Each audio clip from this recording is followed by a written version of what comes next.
बिस्मिल्लाहिर्रहमानिर्रहीम। आज मैं अगेन थैंकफुल हूँ इंस्टीट्यूट ऑफ टैक्स प्रोफेशनल्स का, जिन्होंने मुझे मौका दिया कि मैं role of FBR under the anti money laundering act 2010 पे ब्रीफिंग दूँ और इसके बारे में कोशिश करूँ एक्सप्लेन करने की या समझाने की। मैं हूँ मोहम्मद आसिफ चौधरी और आज मैं इस पे आपको दूंगा briefing.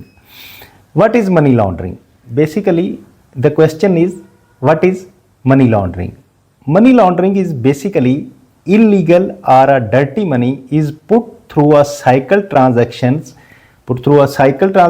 or washed or so it come out to other end of the legal or clean money.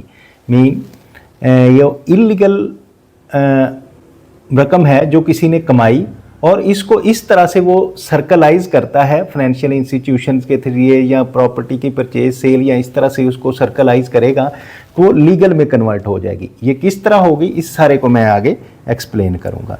Money is move around the financial system, mean कि उसको रकम को जो है किसी बैंकों में डाला जाता है, फाइनेंशियल सेविंग्स में डाला जाता है या उसकी ट्रांसफ़र कहीं किसी ट्रांजैक्शन बिजनेस ट्रांजैक्शन के अगेंस्ट की जाती है अगेन एंड अगेन, दोबारा and in such a manner that is origin get hidden. तो फिर उसका जो बेसिक था जहाँ से वो कमाई गई थी रकम वो उसका हिडन हो जाता है, वो बेस जो है वो हिडन हो जाती है और इस तरह से फाइनेंस होती है और वो सर्कल चलता है कि वो बेस का पता नहीं चलता कि कहाँ से इलीगल मनी कमाई गई है।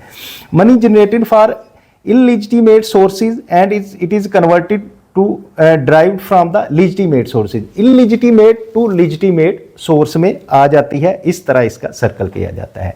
तो कैसे होगा ये? मनी लॉन्ड्रिंग की स्टेजेस क्या है? First one is the placement. Placement ये कि आपने कहाँ से कैसे कमाई और फिर उसकी लेयरिंग कैसे की, फिर कैसे इंटीग्रेशन उसकी की। तो इसमें प्लेसमेंट में ये है कि accumulating the money from illegal activities. तो आपने इलीगल एक्टिविटीज़ से वो रकम इकट्ठी हुई, देन उसको प्लेस किया मनी को into the financial system. Financial system में जब आए, एक फाइनेंशियल से दूसरे में तीसरे में जाने के बाद transferring the money to the hide the origin of the funds. उससे क्या होगा कि वो जब 1 2 3 सर्कल ट्रांजैक्शन में चला जाएगा तो उसका ओरिजिन का पता नहीं लगेगा कि वो कहाँ से प्लेस हुई, कहाँ से कमाई गई। तो इसके बाद क्या होगा? Returning the money from the money laundering to spend. तो 2-3 जगह घुमाने के बाद जब वो ऐसे हो जाएगी कि उसकी जहाँ से कमाई गई थी वो चीज़ गुम हो गई, उसका पता नहीं चला, वो हिडन हो गई, तो देन वो उस मनी को स्पेंडिंग में ले आएंगे और इस तरह से ये ऑल ओवर द वर्ल्ड भी घूम सकती है और आपके एसेट्स उससे खरीदना शुरू कर देते हैं। Anti money laundering and combating the financing for terrorism regime in Pakistan, role of FBR क्या है? फाइनेंशियल एक्शन टास्क फोर्स है। फाइनेंशियल एक्शन टास्क फोर्स जो है फाइनेंशियल मॉनिटरिंग यूनिट है जो गवर्नमेंट ऑफ पाकिस्तान का फाइनेंस को कंट्रोल करती है। फिर उसके बाद फेडरल बोर्ड ऑफ रेवेन्यू है। फेडरल बोर्ड ऑफ रेवेन्यू में इनलैंड रेवेन्यू सर्विसेज है। इनलैंड रेवेन्यू सर्विसेज में intelligence and investigation of inland revenue services है जो इसको देखती है, और DNF BPs anti money laundering and CFT ये इसको देखते हैं। Anti money laundering and combating of financing for terrorism regime in Pakistan, role of FBR as a regulator का रोल करते हैं। लाइसेंसिंग और registration of the reporting entities की करते हैं। Imposing any condition to conduct any activity by reporting entities preventive offence of money laundering and combating financing for terrorism के as a regulator हैं। Issuing regulations, directions and guideline जो है FBR इनको देता है इन सब एक्ट्स के लिए, कानून के लिए। And investigating and prosecuting agency के तौर पर भी एफबीआर काम करता है, जिसमें एफबीआर की विंग है directorate of intelligence and investigation inland revenue and directorate of intelligence and investigation FBR, जो एंटी मनी लॉन्ड्रिंग और combating of financing for terrorism के लिए लाइसेंसिंग और उनके कंडीशंस इम्पोजिंग और रेगुलेशंस और इन्वेस्टिगेशन का काम करते हैं। Regulatory authority under anti money laundering law कौन कौन सी हैं? The following are the regulators at anti money laundering and combating of financing for terrorism. Regulatory authorities हैं for the purpose of this act सबसे पहला है SBP, state bank of Pakistan, for any reporting entity licensing और regulating under the law of administration by state bank of Pakistan. Then है security and Exchange Commission of Pakistan, SCCP, for any reporting entity licensing or regulating by the SCCP under any law of administration of SCCP के जो होगा। Then the most important part is the Federal Board of Revenue। किस किस के लिए है federal board of revenue? Real estate जो property के काम करते हैं उनके लिए, ज्वेलर्स की रजिस्ट्रेशन के लिए, डीलर्स इन प्रीशियस मेटल्स मीन जो कीमती धातों का काम करते हैं उनके लिए, और प्रीशियस स्टोन्स के लिए, and accountants who are not the member of ICAP and ICMA। तो वो अकाउंटेंट्स जो अकाउंट का काम करते हैं लेकिन वो मेंबर नहीं है चार्टर्ड अकाउंटेंट ऑफ पाकिस्तान के और cost and management of accountant of Pakistan के इंस्टीट्यूट के। रेगुलेटरी अथॉरिटी अंडर एमलाज के बाद उसके बाद आती है national savings anti money laundering and CFT supervisory board for the national saving scheme, and Pakistan post जो है, पाकिस्तान पोस्ट जो है वो anti money laundering and CFT की सुपरवाइजरी बोर्ड है फॉर द पाकिस्तान पोस्ट के लिए। Any other such entity or regulatory authority as may be notified by the Federal Board of। इसके अलावा भी अगर कोई फेडरल बोर्ड ऑफ रेवेन्यू कोई नोटिफाई कर दे कि कोई और अथॉरिटी उनका चेक एंड बैलेंस रखेगी तो वो भी उसके बाद की जा सकती है। Self regulatory bodies of SRBs that is ICAP है, जहाँ institute of chartered accountants of Pakistan, institute of cost and management accountants of Pakistan and Pakistan bar councils हैं। Designated non financial business and professions that is renowned as DNFBPs reporting entities. Services providers कौन कौन से हैं जिनको DNFBP में registered होना है? Services provider हैं लायर्स एंड लॉ फर्म्स हैं, नोटरीज एंड अदर लीगल प्रोफेशंस हैं, अकाउंटेंट्स हैं, अकाउंटिंग फर्म्स हैं, when the provided the trust and the company services for the client. Trust और कंपनी सर्विसेज देंगे तो वो अकाउंटेंट भी। अदर सेक्टर्स में रियल एस्टेट एजेंट्स हैं जो प्रॉपर्टी के रिलेटेड काम करते हैं, including the broker and dealer, जिसमें ब्रोकर भी उसके हैं, डीलर्स भी हैं, बिल्डर्स भी हैं, डेवलपर्स भी हैं, एंड हाउसिंग अथॉरिटीज़ जो हैं उनको भी रजिस्टर्ड होना पड़ेगा। रिपोर्टिंग अथॉरिटी हैं DNFBP की। उसके लिए अक्सर वो आ रहा होता है इनका कि वो उसमें रजिस्ट्रेशन करवाएं आपके, इनको नोटिस भी आए होते हैं। Dealer in precious metals and stone including the jewellers when conducting cash transaction over 2 million rupees के जब वो कर रहे हैं जो भी प्रीशियस स्टोन्स के हैं या ज्वेलर्स हैं तो उनके लिए भी DNFBP में रजिस्ट्रेशन ज़रूरी है। Main functions of designated non financial business and professions DNFBPs reporting entities कौन कौन सी हैं? CDD customer due diligence and KYC know your customers में क्या ये करते हैं कि identification, verification customers and beneficial owners in the following matters namely entering into the business relationship. जब बिजनेस रिलेशनशिप में एंटर होंगे तो उसकी identification, verification customer and beneficial owners की करेंगे। फिर conducting of the occasional transactions above the prescribed threshold, के एक थ्रेशोल्ड है कि इससे ऊपर की जो ट्रांजैक्शन होगी उसको ये चेक किया जाएगा कि ये क्यों कर रहे हैं, क्या कर रहे हैं। Where there is the suspicious of the money laundering और टेररिस्ट फाइनेंसिंग हो रही है तो उसको भी ये मेन फंक्शन है DNFBP का को वो उसको अथॉरिटीज़ को रिपोर्ट करें। Where there are a doubt about the variety of adequacy of the previous obtain data, या अगर कोई पिछला डाटा भी अवेलेबल है तो उसमें से चेक किया तो उसमें कोई प्रॉब्लम आ रही है तो उसको भी ये चेक करेंगे। तो इस सारे का सिस्टम का इंफॉर्मेशन का फ्लो किस तरह से होता है? इंफॉर्मेशन सबसे पहले तो वो है जो रिपोर्टिंग एंटिटी है, इंफॉर्मेशन कलेक्शन उसने करनी होती है।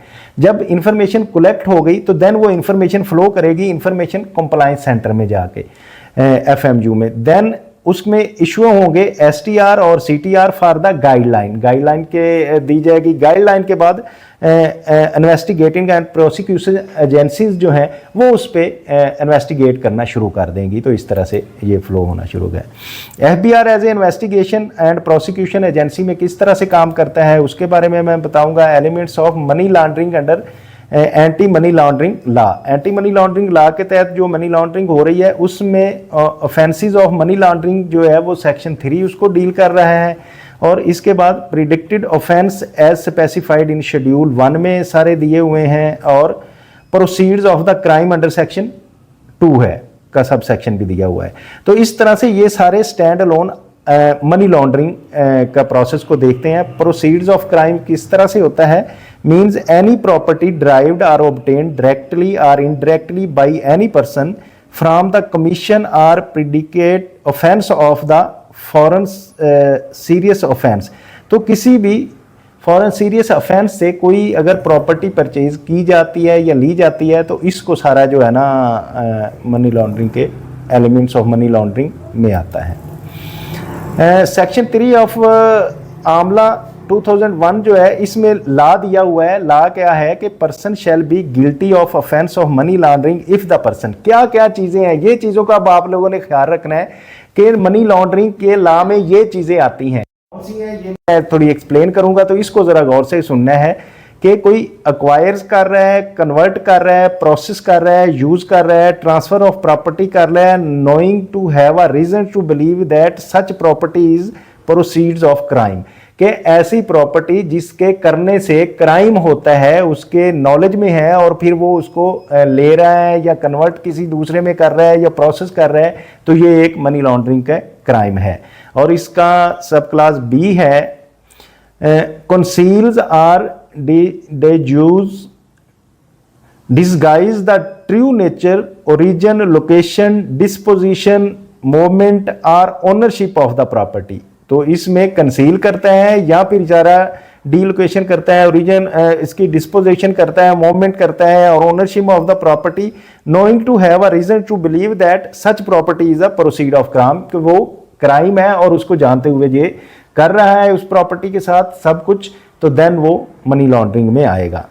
क्लास सी है, hold or possess on behalf of any other person, किसी दूसरे पर्सन की बिहाफ पे, यानी कि वो नामदार नहीं है, बेनामी चीज है तो उसको होल्ड करता है property, knowingly to having a reason to believe that such property is proceeds of a crime, कि वो क्राइम है उसके बावजूद किसी दूसरे की प्रॉपर्टी अपने नाम पे करता है, तो then it is also a money laundering. And participate in the associates comprises to the commit, attempt or commit, aid, absent, facilitate or conceals the commission of the act specified in clause A, B, C। हाँ, अगर वो कर नहीं सकता लेकिन उसको commit करता है, अटेम्प्ट करता है और ये फ्रॉड करने की, तो देन भी वो इसमें मनी लॉन्ड्रिंग में आएगा। एक्सप्लेनेशन के लिए मैंने 2 एक्सप्लेनेशन दिए हैं, जिसमें केवल the knowledge, intent, the purpose of required as any minute of offence as set forth in this section may be inferred from the factual circumstances in according to the SQS 1994 है। and second one है for the purpose of proving of an offense under this section and conviction of an accused for the respective predicted offense shall not be required। Anti-Money Laundering Act 2010 and the tax offense. What are the tax? And the DG I&I Intelligence and Investigation IR notify as investigation and prosecution agency under section 2 subclass this of the Anti-Money Laundering Act 2010. Predicate the offense of tax of money laundering section deals करते हैं जो income tax ordinance 2001 के, वो हैं 192, 192A, 194 and 199। These all section are money laundering को deal करते हैं। इसी तरह से subsection 11 of 13 and subsection 11 and 13 of section 33 penalties का जो सेक्शन है उसको जो डील करते हैं। And section 2 sub section 37 tax fraud का है ऑफ सेल्स टैक्स एक्ट, तो ये भी एंटी मनी लॉन्ड्रिंग इसको कर दिया deal. And sub section 3 of section 19 और फेडरल एक्साइज एक्ट, ये भी आमला 2010 के ऑफेंस में आता है। Predicate offence of money laundering income tax क्या है? Section 7A of the schedule 1 of the Anti-Money Laundering Act 2001 specifies that following offences under the Income Tax Ordinance 2001 as predicate the offence of money laundering. तो ये जो offence है नीचे इनका, ये सारे मनी लॉन्ड्रिंग में आएंगे इनकम टैक्स लॉ के मुताबिक। जैसे कि 192 है prosecution for the false statement of verification, के किसी फॉल्स स्टेटमेंट देना किसी की वेरिफिकेशन करते हुए, ये भी मनी लॉन्ड्रिंग है। Prosecution for the concealment of the income statement की कंसीलमेंट की जो प्रोसिक्यूशन है। And prosecution for improper use of national tax number, तो उसका प्रॉपर यूज ना करना, उसको गलत यूज करना, ये भी प्रोसिक्यूशन है। Prosecution of abetment and predicate the offence of money laundering sales tax act 1990 में क्या है, section 7A of the schedule 1 of anti money laundering act 2001 as per this the entries of 11 section 33 table of the offence and penalties, submission of false and forged documents, आपने अगर कोई गलत document submit करवाया है authorities को तो वो उसमें एंटी मनी लॉन्ड्रिंग में पेनलाइज किया जाएगा। डिस्ट्रॉय करते हैं आप कोई डॉक्यूमेंट, अल्टर करते हैं, मल्टीलेट्स करते हैं या फॉल्सिफाई करते हैं ऑफ द रिकॉर्ड को, नोइंगली और fraudulently make a false statement, अगर आप गलत डॉक्यूमेंट्स बना के महकमे को जमा करवाते हैं या फॉल्स डिक्लेरेशन देते हैं या फॉल्स रिप्रेजेंटेशन देते हैं, देन भी ये एंटी मनी लॉन्ड्रिंग में आता है। एंट्री 13 ऑफ द सेक्शन 33 जो पेनल्टीज का सेक्शन है उसमें जो एंट्री 13 ऑफ द टेबल है offence and penalties tax fraud का, कि अगर टैक्स फ्रॉड भी करते हैं तो वो भी एंटी मनी लॉन्ड्रिंग का लॉ उस पर लगेगा। Predicate offence of anti money laundering for federal excise duty act 2005 के तहत क्या होगा, सेक्शन इसमें 9 सेक्शन कर रहा है, इसमें 14 of the schedule of anti money laundering 10 का इलीगल रिमूव स्टोर कीप और विदड्रॉ ऑफ एनी गुड्स के, यानी कि आप कोई गैर कानूनी चीज़ को स्टोर करते हैं, रिमूव करते हैं या उसको विदड्रॉ करते हैं तो ये भी एंटी मनी लॉन्ड्रिंग में आएगा। कन्वे करते हैं, conveying, depositing, dealing with any goods with intent to defraud of the government of any duty and excise due उसका है लेकिन उसके बावजूद आप ये एक्शंस करते हैं तो देन वो मनी लॉन्ड्रिंग के एक्ट में आएगा। Fraudulent Avision of any duty and excise, तो ये एविजन तो हमेशा से फ्रॉडुलेंट एविजन होगी तो वो भी एंटी मनी लॉन्ड्रिंग एक्ट उसको डील करेगा। Avail the adjustment of duty not admissible, कि इनएडमिजिबल थी ड्यूटी और जिसको आपने एडजस्ट कर लिया अगेंस्ट ड्यूटी पेड के तो वो भी आपका मनी लॉन्ड्रिंग में आएगा।